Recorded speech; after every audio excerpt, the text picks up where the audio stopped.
أكبر الله أكبر ولله الحمد الله أكبر الله أكبر لا إله إلا الله والله أكبر الله أكبر ولله الحمد الله أكبر الله أكبر لا إلا الله الله أكبر الله أكبر ولله الحمد. Dzulhijjah dan hari agung Idul Adha setelah kita berpisah dengan Ramadan dan Idul Fitri tahun ini. Alhamdulillahilladzi bi ni'matihi tatimmus shalihat. Syukur kita kepada Allah, kita termasuk dari hamba-hambanya yang mengagungkan agamanya, yang mengagungkan asmanya di hari yang agung ini. Semoga Allah menerima semua amal soleh kita di bulan Dzulhijjah ini. Semoga Allah menerima segala amal soleh kita di hari-hari yang istimewa ini, dan kita diberi balasan rahmat, ampunan, dan segala kebaikan yang berlipat ganda. Dzulhijjah adalah bulan haram. Bulan hari ini yaitu 10 hari pertama bulan Dzulhijjah. Para sahabat bertanya, tidak pula jihad di jalan Allah wahai Rasul? Nah, Hajar Aswad, Maqam Ibrahim, bulan haram, hari Arafah, hari Nahar, hari Tasyrik dan sebagainya. Maka menghormati dan mengagungkannya termasuk tindakan ketakwaan. Sebagaimana firman-Nya dalam surah Al-Hajj ayat 32. Dzalika wa may yu'azzim sya'airallahi fa innaha min taqwal qulub. Demikianlah, dan barang siapa yang mengagungkan syiar-syiar Allah, maka sesungguhnya itu timbul dari ketakwaan hati. Sebaliknya, para jamaah sekalian, sebagai khatib, saya mengingatkan kepada diri sendiri dan kepada para jamaah semua untuk tidak henti-hentinya memperbaiki takwa kita kepada Allah. Karena takwa itulah bekal, takwa itulah pertanda kemuliaan seorang hamba Allah. Takwa itu penentu bahagia atau celaka hidup kita di dunia dan di akhirat. Allahu Akbar, walillahil hamd. Saling mendukung. Sehatnya raga akan mempengaruhi sehatnya jiwa, dan sebaliknya sehatnya jiwa akan berpengaruh positif terhadap sehatnya raga. Jiwa adalah anugerah dan amanah Allah yang harus kita jaga dengan sebaik-baiknya. Firman Allah, wa nafsin wa ma sawwaha, demi jiwa dan apa yang disempurnakannya. Begitu pentingnya jiwa itu untuk mendapatkan perhatian kita sekalian. Sampai-sampai Allah bersumpah dengan menyebut jiwa manusia. Wa nafsi wa ma sawwaha. Wa nafsi wa ma sawwaha, dan apa yang disempurnakannya. Ini menunjukkan bahwa jiwa bisa mencapai kesempurnaannya, dan bisa sebaliknya.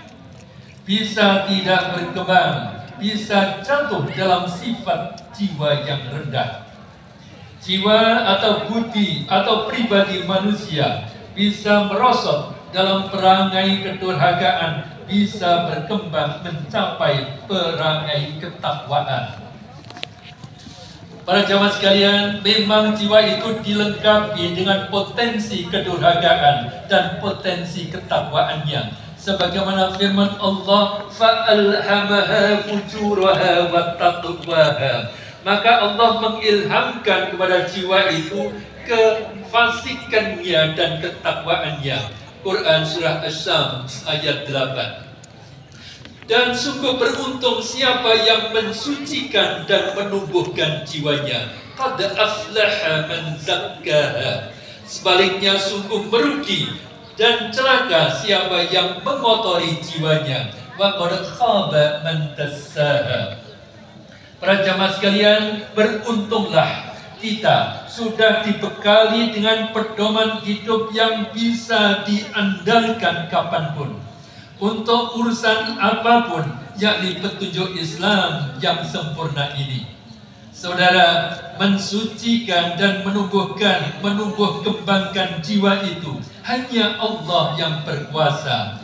Jika jiwa seseorang bertumbuh kembang mencapai derajat kesempurnaannya hanya atas izin Allah, hanya atas kekuasaan Allah. Namun kita juga harus paham bahwa Allah mewujudkan izinnya itu melalui proses sunnatullah. Harus ada ikhtiar manusia. Jadi bagaimana ikhtiar, bagaimana upaya mensucikan dan membina jiwa kita? Di antara proses yang penting itu yaitu yang pertama proses pendidikan sepanjang hayat. Yang kedua proses penjagaan iman secara terus-menerus. Yang ketiga proses penjagaan ketakwaan kepada Allah tentang tuntunan agama dalam sisi ibadah khusus, dalam segala aspek kehidupan yang lain. Dan berikutnya proses mengelola hati. Dan tidak kalah penting adalah proses menjaga pola hidup yang sehat, lahir dan batin. Allahu Akbar, Allahu Akbar, walillahil hamd. Proses pendidikan merupakan ikhtiar yang paling menentukan dalam perkembangan. Tapi tanpa pendidikan, jiwa bisa tetap di dalam kebodohannya yang mungkin dia sendiri tidak sadar tentang kebodohan dirinya. Apalagi dengan pendidikan yang negatif atau yang merupakan pengaruh yang buruk, jiwa manusia bisa jatuh dalam kerendahan budi, menjadi penjahat yang paling tidak berberi kemanusiaan. Oleh karena itu, para jamaah sekalian, ajaran Islam yang sempurna ini sangat menekankan pendidikan. Pendidikan sangat ditekankan di dalam ajaran Islam yang mulia ini. Suatu contoh, begitu lahir seorang bayi diadzankan pada telinganya, diturunkan kepada Nabi Muhammad SAW adalah perintah membaca. Iqra bismi rabbikal ladzi khalaq. Kita tahu membaca merupakan proses mengembangkan ilmu dan wawasan yang sangat penting. Setiap pribadi beriman diseru untuk menjaga diri dan keluarga dari siksa api neraka. Ya ayyuhalladzina amanu qu anfusakum dan anggota keluarga menuju keimanan dan ketaatan kepada Allah, membiasakan amal soleh, kebiasaan yang baik, mencegah dari perilaku yang tidak baik di lingkungan. Suatu contoh hasil survei yang diperoleh dari beberapa lembaga termasuk dari DMI, Dewan Masjid Indonesia, menunjukkan bahwa hanya sekitar 40% adalah merupakan tiang agama. Meninggalkan sholat 5 waktu berarti merobohkan agamanya. Dan suatu contoh lain, hanya 35% yang bisa membaca Al-Quran, dan tidak semuanya membacanya dengan lancar. Lebih kecil lagi persentase dari yang bisa memahaminya. Ini sesuatu yang juga cukup memprihatinkan.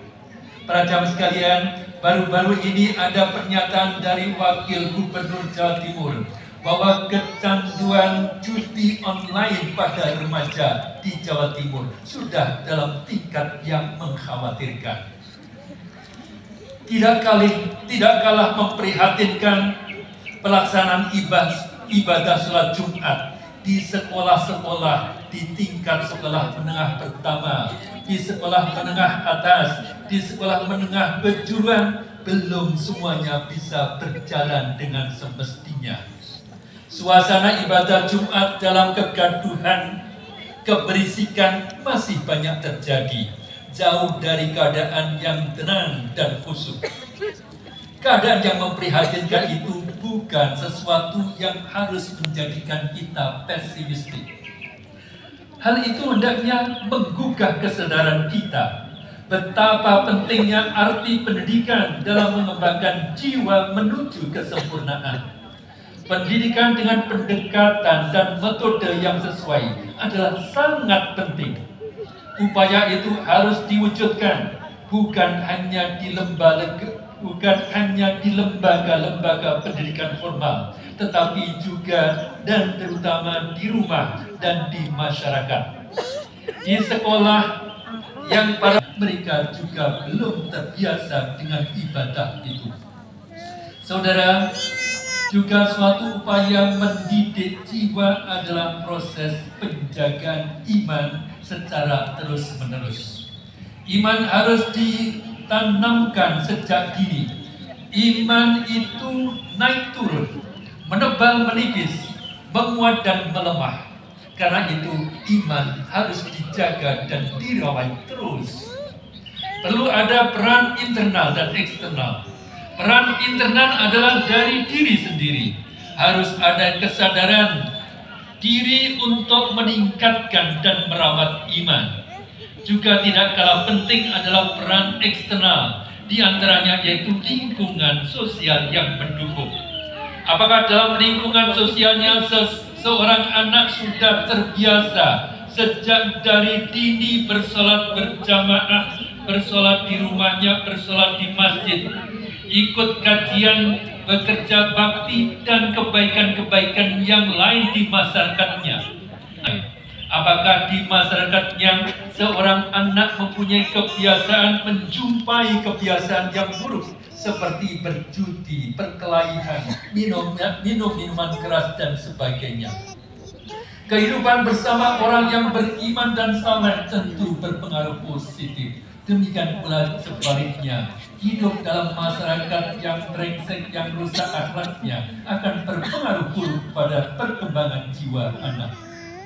Kita yakin bahwa iman memang perlu dirawat dengan upaya internal dan eksternal. Firman Allah tentang doa Nabi Ibrahim alaihissalam dalam Quran surah Ibrahim ayat 35 mengisyaratkan tentang pentingnya penjagaan iman tauhid. Wa idh qala Ibrahim rabbi ij'al hadzal balada amina waj'alni wa baniya an na'budal asnam. Dan ketika Ibrahim berkata, ya Tuhanku, jadikanlah negeri ini negeri yang aman dan jauhkanlah aku beserta anak cucuku daripada menyembah berhala-berhala. Allahu Akbar, walillahil hamd. Jiwa juga dididik melalui proses ketaatan, supaya seseorang tumbuh menjadi jiwa yang sadar hukum, sadar ketaatan pada norma agama, ketaatan pada norma sosial, norma susila. Sedari dini kesadaran hukum ini sudah perlu ditanamkan.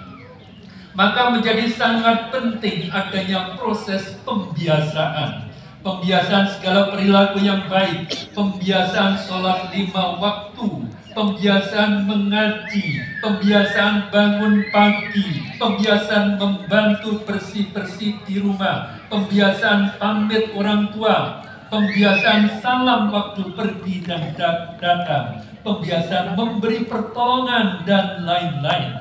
Semuanya sangat penting. Dari doa Nabi Ibrahim berikut ini, kita menyadari betapa pentingnya mengupayakan pembiasaan bagi anak keturunan kita untuk menegakkan sholat. Rabbi ja'alni muqimas sholati wa min dzurriyyati Rabbana wa taqabbal du'a. Ya Tuhanku, jadikanlah aku dan anak cucuku orang-orang yang tetap mendirikan sholat. Ya Tuhan kami, perkenankanlah doaku ini. Allahu Akbar, walillahil hamd. Termasuk juga para jamaah sekalian, upaya pembinaan jiwa yaitu proses mengelola hati. Kesejahteraan jiwa sangat dipengaruhi oleh amalan hati atau perilaku batinnya. Ajaran Islam yang sempurna ini sangat kaya dengan tuntunan bagaimana mengelola hati. Di antaranya sangat ditekankan agar kita bersikap cinta pada sesama, berbaik hati, berbaik sangka, menghormati, rendah hati, dan sebagainya. Semua sikap itu akan mendukung kesehatan jiwa. Sikap sebaliknya akan berpengaruh pada kondisi jiwa yang galau, gelisah, cemas, bahkan bisa sakit jiwa. Orang jiwanya akan rusak bila menjadi pembenci yang terus-menerus, menjadi pendendam, cenderung berburuk sangka, iri, hasad, dan sebagainya. Semua sikap ini akan merusak jiwa. Sungguh banyak sabda Nabi yang mengajarkan untuk menjadi penyayang dan mengembangkan segala sifat hati yang merupakan turunan dari sikap penyayang itu. Sebagaimana sabda Nabi Sallallahu Alaihi Wasallam yang diriwayatkan dari Abdullah bin Umar, Ar-Rahimuna yarhamuhumur Rahman. Irhamu man fil ardi yarhamkum man fis sama. Orang-orang yang pengasih akan dikasih oleh Allah yang Maha Pengasih. Kasihilah siapapun yang di bumi, dan kamu akan dikasih oleh yang di langit. Demikian pula para jamaah sekalian, ada beberapa amalan hati yang harus dijauhi dan dijauhkan. Sombong, congkak, tinggi hati, riya, pamer, gila pujian, jadi senang apabila dipuji, akan tetapi menjadi marah dan kecewa apabila tidak mendapatkan pujian.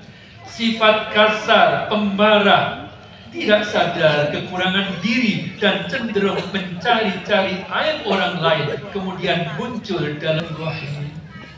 Alhamdulillahi hamdan katsiran thayyiban mubarakan fihi ala kulli hal. Hamdan yuwafi ni'amahu yukafi masidan. Ya Rabbana lakal hamdu kama yanbaghi li jalali wajhika wa 'azimi sultanik. Subhanaka la nuhsi thana'an 'alaika anta kama asnaita 'ala nafsik. Walakal hamdu hatta tarda. Allahumma salli ala Muhammad wa ala ali Muhammad kama sallaita ala Ibrahim wa ala ali Ibrahim. وبارك على محمد وعلى آل محمد كما باركت على إبراهيم وعلى آل إبراهيم إنك حميد مجيد. اللهم ألف بين قلوبنا وأصلح ذات بيننا واهدنا سبل السلام ونجنا من الظلمات إلى النور وجنبنا الفواحش ما ظهر منها وما بطن وبارك لنا في أسماعنا وأبصارنا وقلوبنا وأزواجنا وذرياتنا وتب علينا إنك أنت التواب الرحيم وجعلنا شاكرين لنعمتك مسنين بها وقادرها واتمها علينا. اللهم اغفر لنا ذنوبنا ولوالدينا وارحمهم كما ربونا صغارا ولجميع المسلمين والمسلمات والمؤمنين والمؤمنات الأحياء منهم والأموات إنك سميع قريب مجيب الدعوات. اللهم أصلح لنا ديننا الذي هو عصمة أمرنا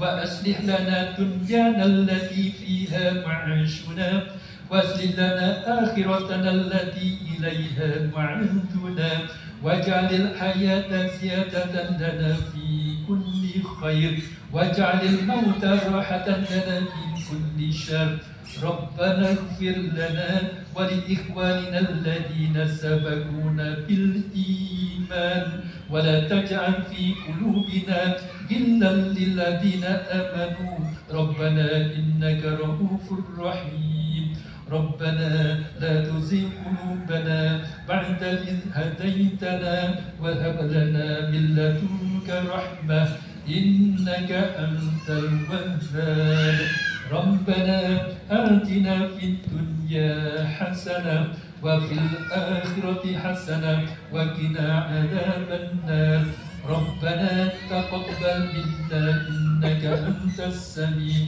العليم وتب علينا إنك أنت التواب